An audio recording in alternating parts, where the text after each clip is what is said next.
So I'm going to show you how to check your oil on a 2019 Toyota Camry.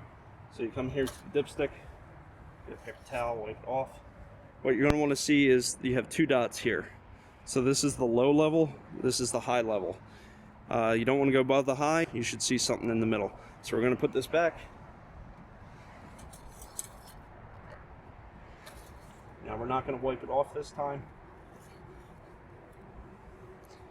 And what you can see is you have oil, so it looks good.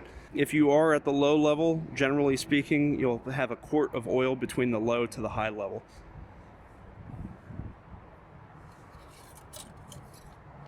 If you do find that you're low, all you need to do is take this off, and you're going to add your oil in here. I would suggest using a funnel. Put a link in the description below for the oil.